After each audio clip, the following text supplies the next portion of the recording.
Hi,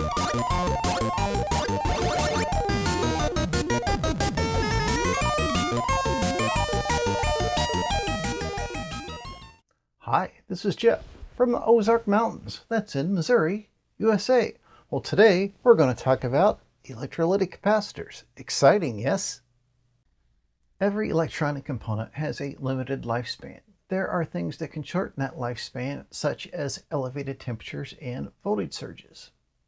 Now, time itself is also a factor. ICs can corrode from the inside out, and electrolytic capacitors can leak.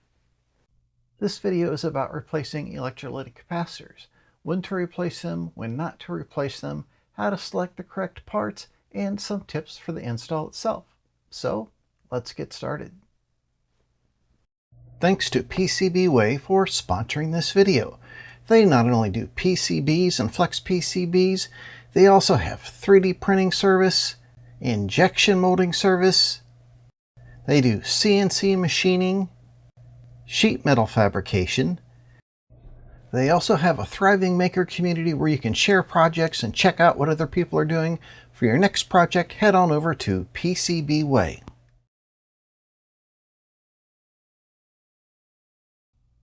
A popular trend is to future-proof our gear by replacing all the old failure-prone parts with new parts. Popular trends are often illogical, and this one is no different. There are a number of potential problems with the premise. Number one, are the new parts actually better than the old parts? Number two, what are the chances of damaging what you're trying to future-proof? Number three, many old parts are obsolete, so replacements are also used or old stock. One of the types of components that most often fall prey to this fad are electrolytic capacitors. The idea is that they're all ticking time bombs, so you have to rip them all off the PCB immediately. Oftentimes they get replaced with a cheap set of questionable caps, with a blowtorch and hatchet being used in the process. I shudder to think of the number of perfectly fine vintage computer boards that have been sacrificed to the future-proof gods. How do you know when you should replace a capacitor, and when should you leave well enough alone? If you need to replace a capacitor, how do you go about picking out a replacement? What do all the numbers on the side of the cap mean anyhow? At first blush, this maple board, which is the main board in an Epson PX8, it doesn't look too bad. On closer inspection, I noticed that all these caps, which I've marked with a dot on the top, are leaking, and several of the others are questionable. And I haven't measured these yet with a component tester to see, but from the basis of do they look like they're leaking or not, we're probably about 50% of the caps on here are definitely leaking or questionable. So I'm going to go ahead and recap this whole board. This board belongs to a friend of mine, and that way when he gets it back, he won't have to worry about it for years to come. Now, what are the situations where you may always want to replace the caps on a particular board, or just might want to leave well enough alone? There are some boards that are known to be problematic or have problematic caps. On this VIC-20, for instance, this is one of the older models with the AC only input, and it has this ginormous heatsink, and right under it is this filter cap, and this cap was always bad. The rest of the caps on the board are fine. The Commodore 64s are generally fine. You very seldom find a bad capacitor.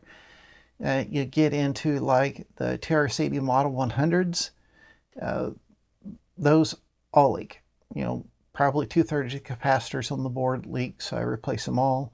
By the time they brought out the Model 102, I've never seen one of those with a bad capacitor.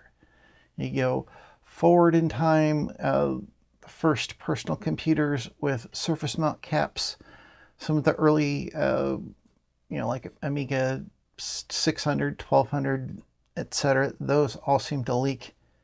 Have a very bad reputation. It's good to replace them all. Other machines are fine. So it's not a thing where you have to replace every capacitor on every machine. There are some that are known to be problematic and some that are fine. So unless you have a very specific reason to replace a part, leave the part on the board. Every part you try to remove you're taking a chance of damaging the board. So we don't want to fix what we don't need to fix. Now, we can also use a cheap component tester like this to get an idea of the condition of the capacitors. This will test them sometimes on the circuit, although sometimes these capacitors will be wired in parallel, or there'll be other components wired in the circuit that'll throw it off. You can always pull a capacitor and test it. This is not the most accurate device in the world, but it'll give you a good general idea if the device is probably good or probably not good. There are more expensive and fancier capacitor testers that'll do a better test, but even they can miss a faulty component every once in a while. And what do you do if you need to replace the capacitors? Well, some places sell replacement kits. I always like to pick out my own, that way I know what I'm getting. I know I'm getting a quality part. I had a guy send me a computer from Australia to the United States to fix it, and he had bought a set of replacement caps. I think they were a suntan brand, and one of them was completely the wrong value, and the switching power supply just wouldn't work. And so, that cheap set of caps cost him a lot of money. For shipping, a good quality replacement set of caps was maybe $5 or $10, not very expensive. So I went ahead and I replaced all the cheap caps with good caps, tested it, and everything was fine.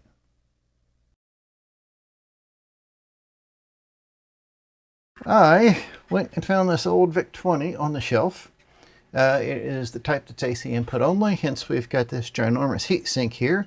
And as you can see by the amount of dust bunnies and crud and corrosion inside, it has not been apart in decades. So I'm going to fire up the air compressor and blow this guy out before I touch it, because it's kind of dirty and nasty. So give me a few minutes. You all just talk amongst yourselves and I'll be right back. I'm just kidding. Here we go. See? That didn't take any time at all. So we've got these things cleaned off now, and we'll get everything out and measure some capacitors. I thought we would start with something simple. This big 4700 microfarad capacitor, which we can get to from the front. I'll press the go on my meter. My 9-volt battery's a little low, but it still produced the 5 volts. It found it was a capacitor and says it's 4800 and some microfarads, low ESR. Low V-loss, that's pretty good. Now be warned, depending on the circuit layout, if I flip these leads around, which if you're just testing the capacitor by itself, it makes no difference. It can, however, to our little tester here.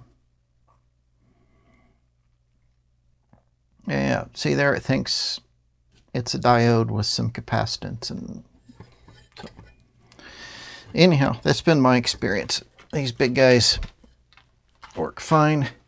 And this is the guy that really gets clobbered because of this heat sink here. And it is 100 microfarads. And I've marked it here on the bottom. It's right here. As I mentioned, these cheap little component testers do a pretty good job on a go, no-go test. But we've got these big leads. It's a circuit designed to be inexpensive. For what it is, it does a great job. I've tested capacitors on this out of circuit and taken them to work and used the big fancy professional LCR meters, and this is within 10%. And ESR and everything is also close. So, like I said, it's a good go, no-go. So we'll try this guy. Capacitor, 300 microfarad, but our V-loss is way up there. Jeff from the future here. I had rambled on so long while waiting for the meter to pop up the reading here. I kind of lost the plot and forgot that this was supposed to be a 100 microfarad capacitor. And the V-loss reading there kind of clues us in that something's up, but this capacitor is definitely bad. The reason we're reading a higher capacitance than what it is because it is electrically leaking inside and it's taking longer to charge up than it should. So yeah, this one's definitely shot. It needs to be replaced.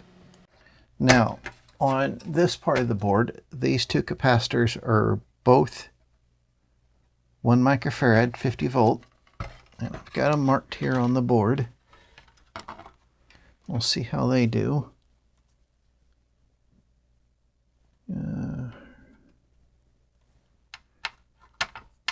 Right here is 1. Sometimes you need 3 hands to do this. You can't see that. Got to use the rag there to keep the reflection off the screen. Yeah, see, it thinks it's a couple diodes, and it's pretty confused about this cap in this position. So we can try it the other way around. You can't always get by with testing in circuit. Yeah, it still doesn't like testing that one in circuit, but we can run up to this one, which is the same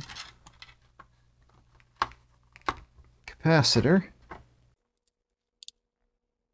And see, it's testing it at 1,000 nanofarads, 1 microfarad, 3.4 ohms. V-loss is really low. So both of these are actually okay. It's just there's something in the circuit with this giving us a funny reading. So you got to watch out for that. But these little component testers are worth their weight in gold, I think. Yeah, so working on, oops, let's whiteify it. Working on a board like this, like I said, not even knowing anything about it, I would definitely replace this cap because it's operating in this really hot environment. These guys are more robust. When they weld the leads onto the end of these big axle caps, it'll be a little black right there, discolored, maybe look like corrosion. It's not, it's just fine. And generally everything else on a board like this is going to be okay. When you get into some of the C64s that have the separate modulator, those modulators were made by other companies. They use a smaller series of capacitor than these guys. So you need to check. On some of those, you can have a leaking cap once in a while, but, you know, generally even C64s are fine. So I would just replace this one capacitor on this VIC-20 board and be done with it, and it'll run for another 40 years.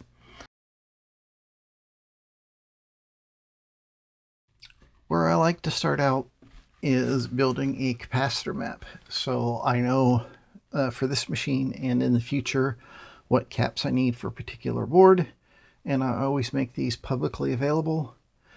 I found this image in the manual. I couldn't find one for the Map MU board, which is a modem add-on accessory, so I took a photo of the board, marked all the capacitor locations. I've underlined them on this image too. And I made a list of all the capacitor numbers here. And I'll pull the capacitors off the circuit board one at a time, referencing the number that's on the image here from the manual, and what's on the board to make sure they match. And then we'll measure the capacitor, read the values off the side of it, and we'll record that. And then we'll go onto the computer and look at places like Mouser and DigiKey for replacement caps. Beware of places like eBay and AliExpress. You may think you're getting a quality Panasonic or United Chemicon cap, and it's really just a fake. These aren't expensive parts. Don't try to save $2 and buy junk parts to put on the board that'll be dead in a year or two. So I've got a box here to put the used capacitors in. I'm going to start in this corner, which is C5. I confirm that it says C5 here. And I'm going to put a line here saying I'm starting on that. And It's right there on the board. I'm going to look at the back here.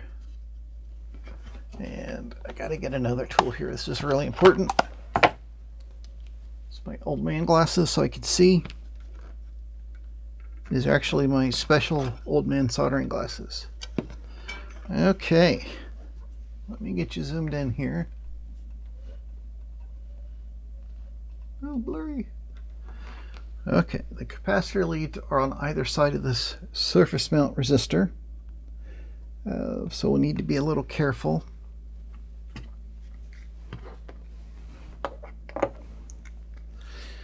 Now this board's not corroded. I'll pop a picture in here of an Epson HX20.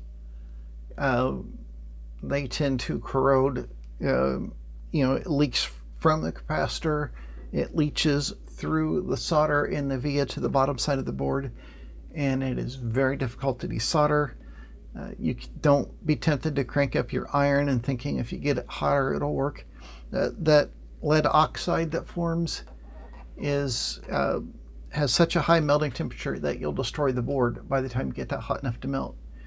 You need to use tools like a small flat blade screwdriver to mechanically abrade the pad very carefully to scrape off that oxidation on the surface. A fiberglass brush is also useful for scouring the surface to get rid of that. Then you can apply some paste flux and some fresh solder till you can get the solder to flow. Some of them are very difficult. So the first thing I'll do is I've got a small to medium sized chisel tip on here.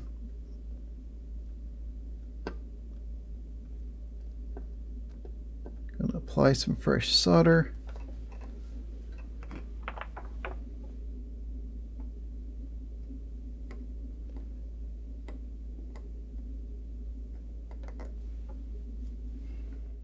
We'll have to put up with the sound of the furnace running in the background. It is about 0 degrees Fahrenheit this morning, and it's going to get up to about 9 degrees Fahrenheit today, which is pretty cold for central Missouri. Since I've lived here 30 years now, and I probably wouldn't have to take my shoes off to count the number of times that it's gotten below 0. I'm going to heat that up, try to straighten up the leg a little bit.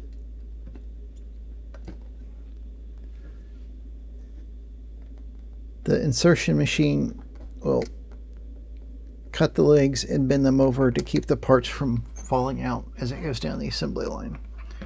Now the leads are right here straddling this resistor. I've got a hold of the cap. I'm going to heat one leg. I'll push the top that way. I'll heat the other leg. Push the top that way. I call this walking the part out. On a lot of these old boards, they did put thermal reliefs on the pads, so it's really hard to get the joint hot enough all the way through the board to use a desoldering tool. That one's being a little difficult, so I'll add a little more solder. I pointed out that I'm using a medium chisel tip here. The surface area that the iron tip presents to the joint matters. The wider the tip, the more heat transfer. So you want a tip that's small enough that you're not touching things you don't want to touch, but large enough to transfer the maximum amount of heat. Having the iron on the tip the minimum amount of time. Okay, there we go. We've got the part out. And I'm going to confirm this is C5. Yes, it is. And this is what it looks like.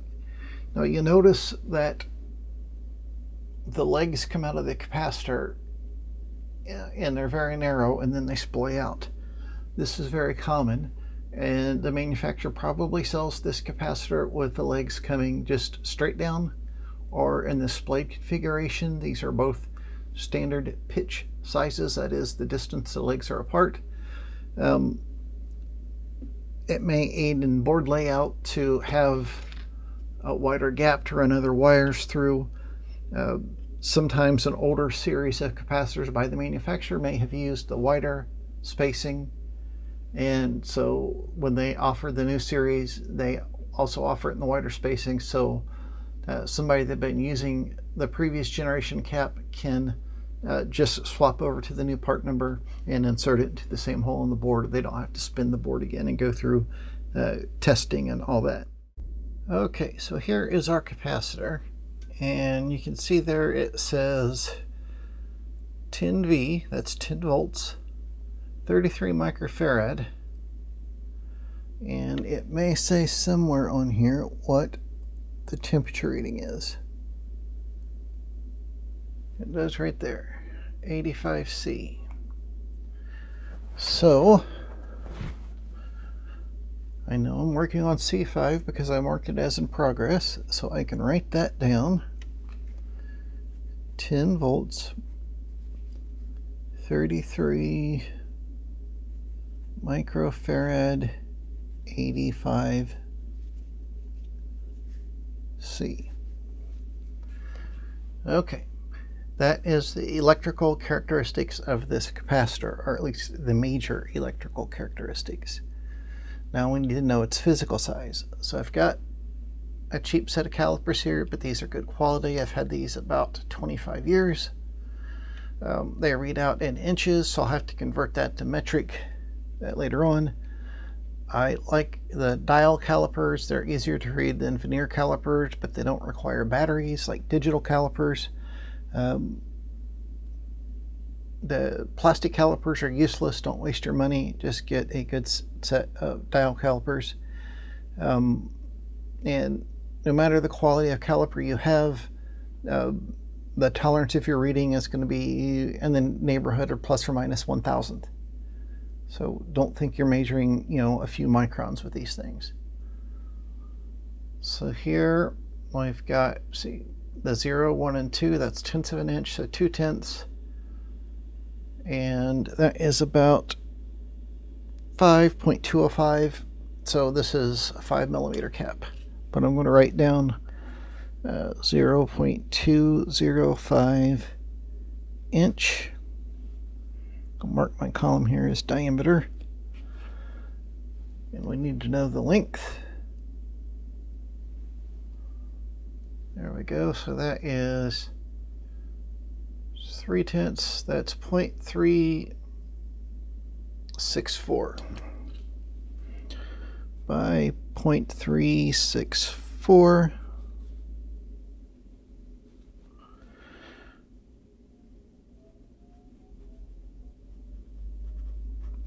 Height and pitch. Now on this part, we're concerned with this wider spacing here, not the narrow spacing coming out the part, because this is the part that goes in the board. And what you want is the center to center of the pin. That's a little harder to measure, but I can measure it like this and see that it is 0.135, let's say, and minus the width of one lead, 0.115.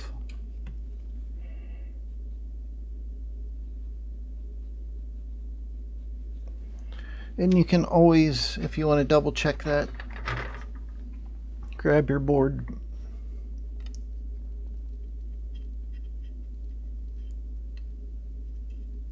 and see. It's a good thing we did that, because if we measure on the board, that's a little further space. That's more like 0.18.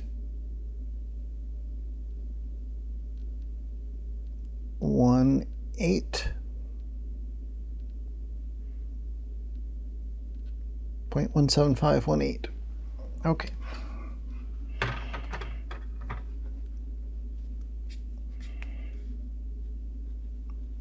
And when we look up these caps on Mouser or DigiKey or whoever, we'll see what the standard sizes are they have, so this will make more sense. So this may have been splayed more like this, and if we measure that, yeah, we're closer to the reading we took on the board. So it's always good to double check. So now we have C5. I'm going to double check that. 10 volt, 33 microfarad, 85 degrees C. 0.205, 364, 175. That all makes sense. Okay, I'm happy with that. And I'll put another mark through there. That way I know that we're done with that one. Double checking the board. That was C5. And we'll continue that. What do these numbers mean? The voltage rating is the maximum voltage that can be applied across the capacitor. That doesn't mean that you put a 10 volt capacitor in a 10 volt circuit. That doesn't give you any headroom. So this 10 volt capacitor is probably used in a 5 volt circuit. It would be common to, double the working voltage of the capacitor depending on the circuit. 33 microfarads is the capacitance. You can think of that as like the size of a gas tank, sort of. 85C, that is the rated working temperature of the capacitor. When we go to look these up, what we'll find is that you'll have 85C rated capacitors, which is normal, and you'll have 105, which is a higher temperature version. And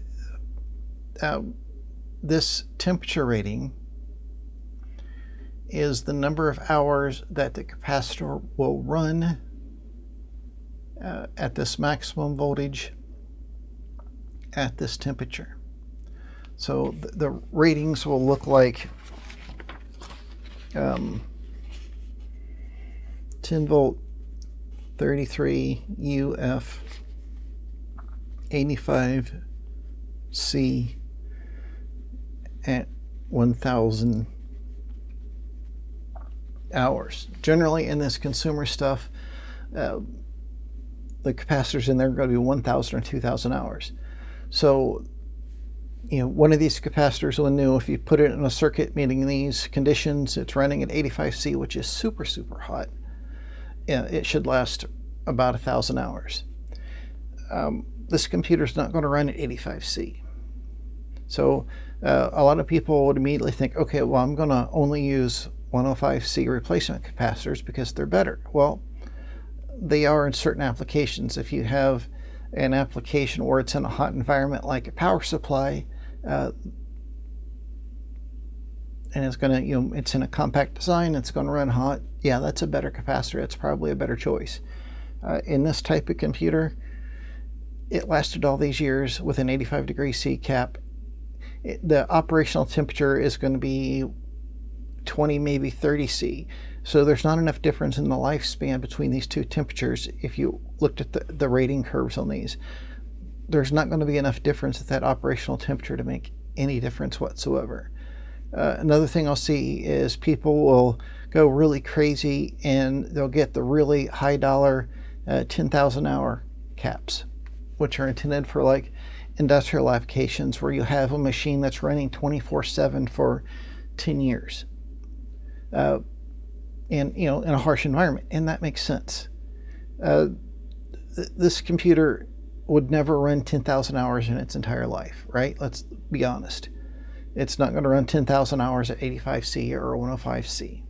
So putting these high-spec caps in a regular piece of consumer gear is just, it's like putting high-speed rated tires on a moped, right? It might make you feel good, but your moped is never going to go fast enough to need that sort of tire, so you're just wasting your money. Just get a good quality set of normal moped tires and they'll last and work fine, and you've got some extra money in your pocket.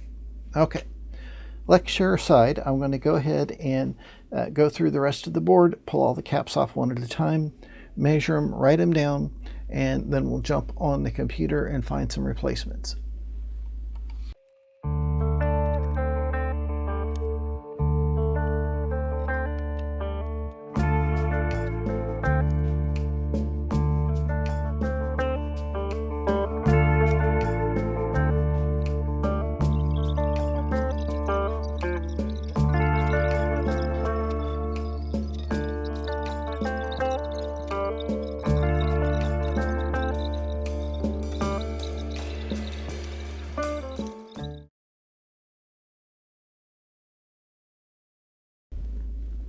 I'm down in this corner of the board now where it's obvious some of these capacitors have leaked.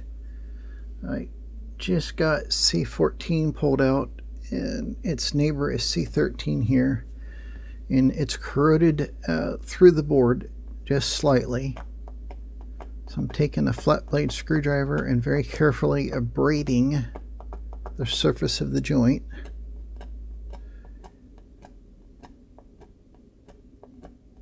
Just trying to get that surface layer of oxide off. It's also gotten into this capacitor, this chip capacitor right beside it. So I'm going to do the same thing with the solder on there. It actually helps a lot to get rid of that top layer of oxide. I'm going to take some paste flux, put on the capacitor pins and on there, the cap we're pulling out, and on the chip part, which we'll touch up the solder on when we're done. Okay, now on this part we're pulling out, I'm going to get a pretty good blob of solder on the tip of my iron and hold it on there for maybe 6 to 10 seconds.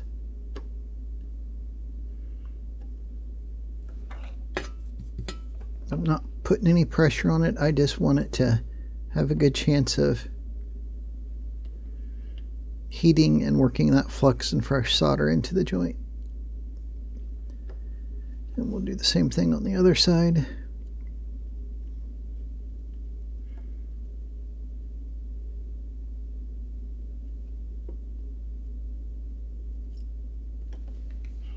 Okay, it'll be difficult to see or impossible to see on the video, but I can see that especially on this side, the solder has flowed out really nice.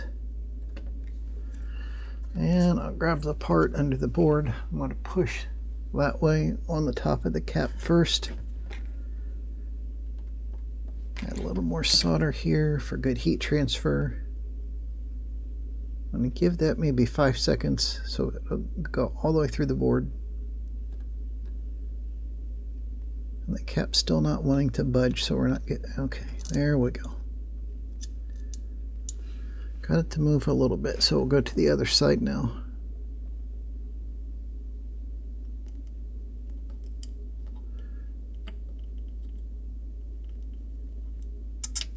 Okay, so we'll work from side to side so we're not overheating one side.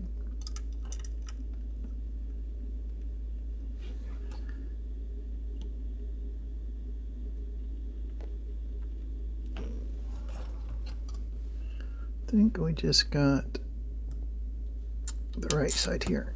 There we go. That one was stuck. And see there the little bit of green crusties. It definitely was leaking. And I'm just gonna touch up this chip part right next to it.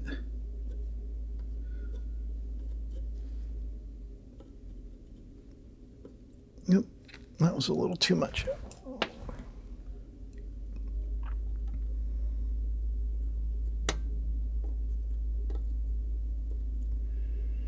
Okay, well, flux that was on there, I hope bringing any of the junk that got into the solder up to the surface. We've got our cap off of there. That was C13. And I'll measure it up, but this is going to be just like C14. There's a little green on this via right here, which I'll have to investigate. Okay, that wasn't too bad. I just scraped it off with my finger.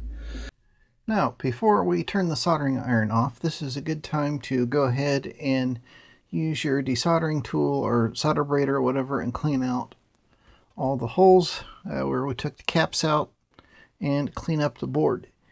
Now, if you've got a board where the caps have done some damage, you might want to neutralize that. Remember that electrolytic capacitors have an acidic electrolyte. So you want to neutralize that with a base like ammonia, a very dilute lye solution, or there are some types of concentrated cleaners you can get. One brand name I can recall is Purple Power. They sell it for like degreasing engines and stuff. It's just a really strong soap. You can use that. Just put some on there, let it set for a couple of minutes, flush it off with water, and then wipe with alcohol. This board I'm just going to clean with alcohol because there's really not any corrosion to speak of. There was a couple capacitors. I don't remember now. It was one of the first ones we took off. Anyhow, I'll find it. That was in this area right here. Right here was the worst area where there was some corrosion that leached through, but there's not really much sign of that on the front of the board. So I'm just going to take my desoldering tool and we need to add a little solder where there's not much.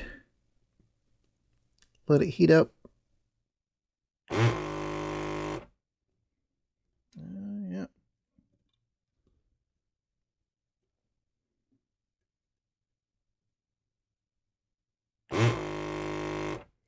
There we go, just like that. Sometimes adding a little extra solder makes that job a lot easier, and these are little pads, so it makes it more difficult. You can see it, I got my holes cleaned up, so I'll do the rest of this board. I'll clean it up with some alcohol on a Q-tip. You've seen me do that in other boards where I'm repairing the boards, and I'll put some links in the description to where I'm repairing boards with damage caused by leaking capacitors and stuff like that.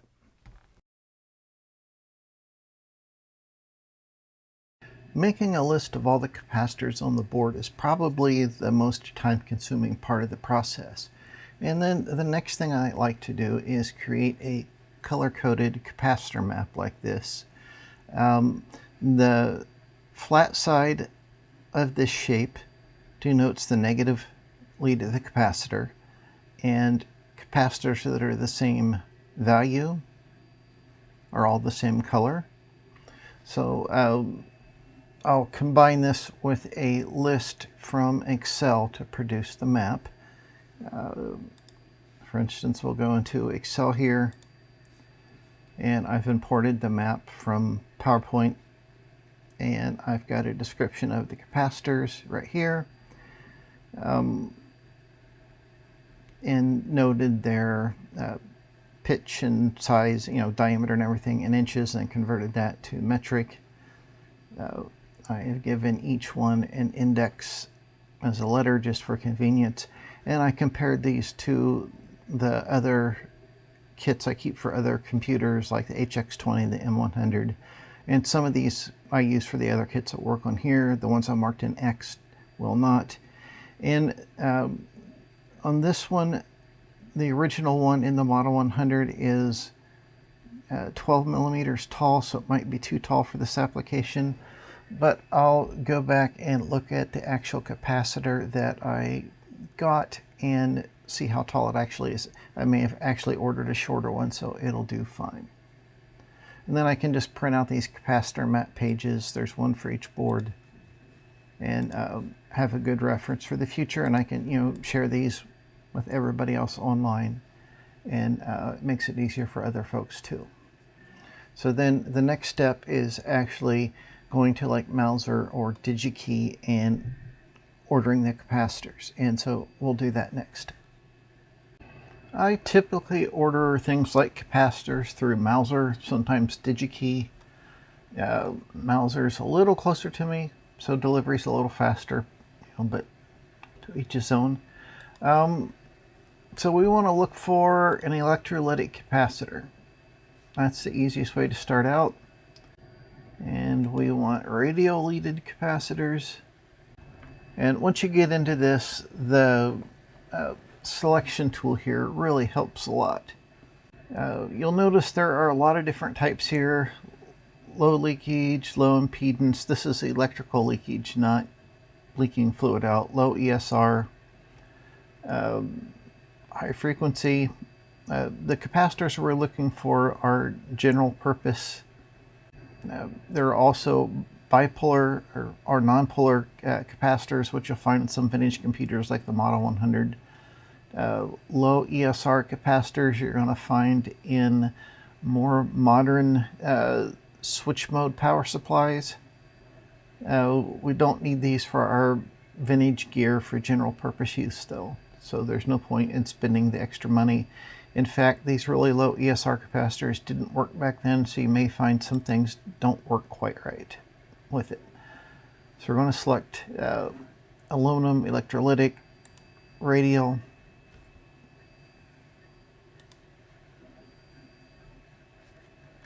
And the one capacitor here that I thought we would look at is C12, 13, 14, 15, 100 microfarad, 16 volts. So we select 100 microfarad, 16 volts. We can always go up one voltage rating without much of a problem in most cases, unless you know the circuit design well. It's best to stick within that capacitance, or maybe at most go up, say, from 100 to 120, but don't do that willy-nilly. And I'm going to click Apply Filters again. And lead spacing. So we had an 8 by 9 by 5 inch capacitor. So our lead spacing isn't that big a deal, and neither is our diameter. So I'm going to sort by price. So this is showing me aluminum electrolytic capacitors, radial leaded, 25 volts. And there's not a lot of choice as far as brands for this particular one. Kyocera is a good brand. Those aren't expected until April, so that won't do us any good. You can click in stock here.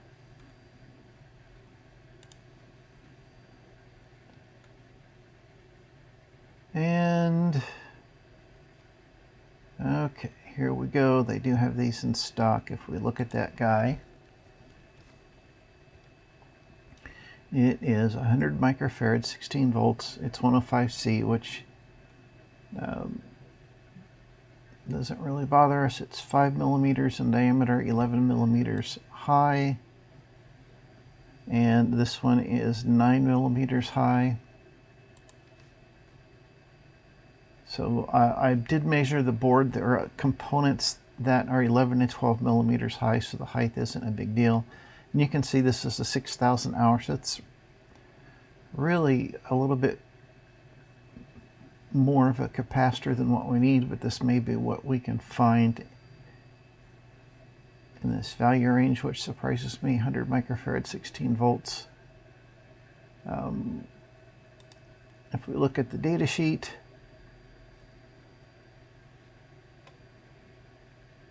it will show us the dimensions here of the legs, and they are straight legs. Okay, so we'll have to splay those out like our original ones were. Now I'm going to enter 10 here because that drops the price down significantly, and I need at least 4 anyhow.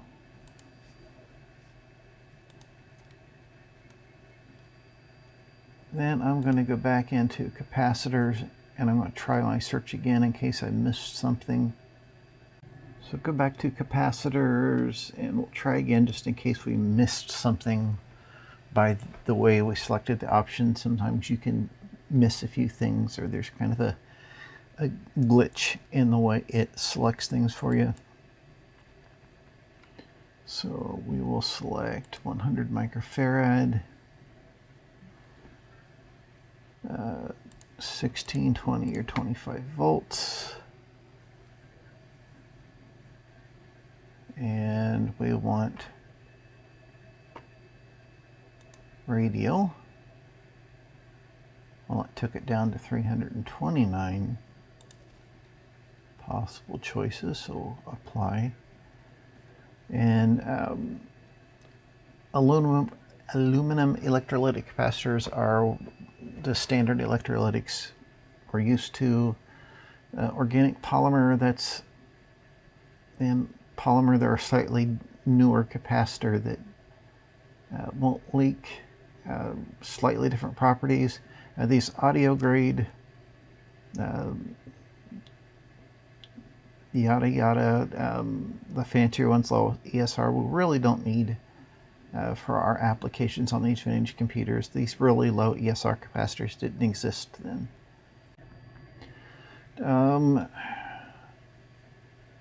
I'm going to say aluminum, I can't say aluminum electrolytics and general purpose. And our diameter is 895.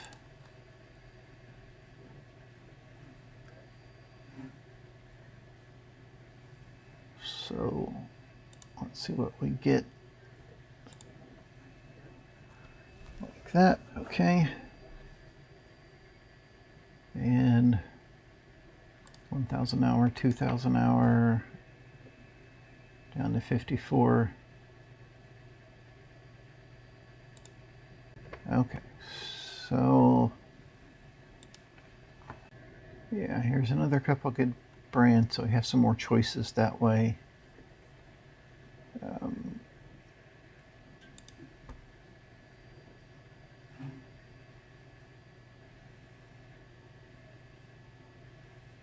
The lead spacing is 3.5 millimeters, so I'll have to display them out a little bit like the ones originally on the board.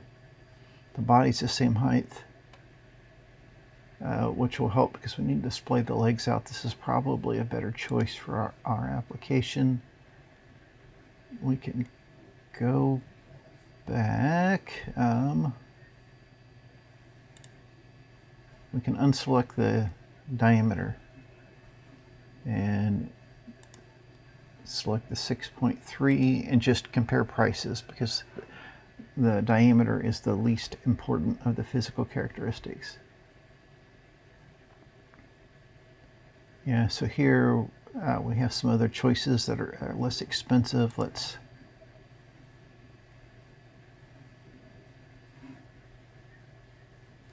So some that are non-stock, in stock.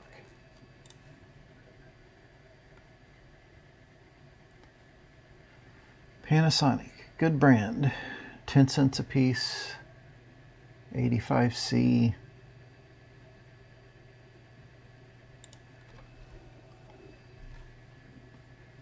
If you look at this, 6.3 millimeter diameter, 5 millimeter lead spacing, which is exactly what we need, 11 millimeters high, which is a little taller, but the lead spacing is already correct.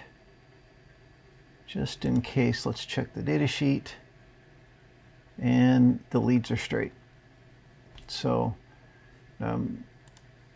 if we get this capacitor, it's less expensive. It's still a very good brand.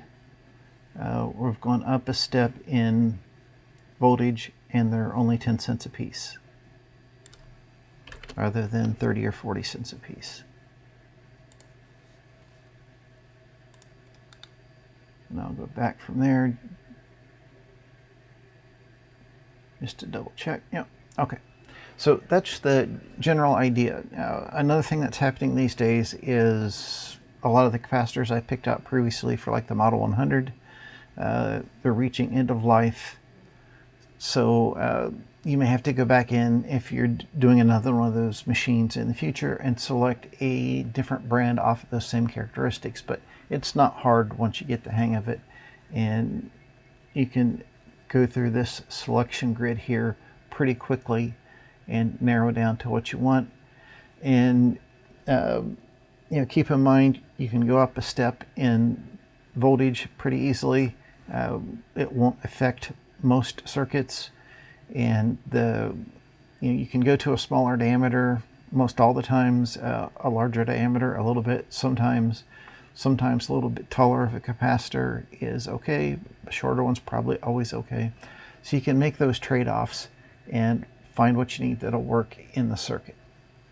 And so far in my cart, This is all the caps needed for, this is the one we added, the first one we added today. That was 20 cents a piece. No, it's not. This is it. Yes, this is the Capacitor one. We don't need that one. That was 18 cents a piece, and we've got a 7 cent a piece capacitor. That will do exactly what we need it to do. This is all the capacitors for the main unit in the LCD, and I still need to go through and get the ones for the modem memory expansion. And I did check the capacitors that were similar to the ones I use in the Model 100, and the Model 100 capacitors will work, so we're in good shape there.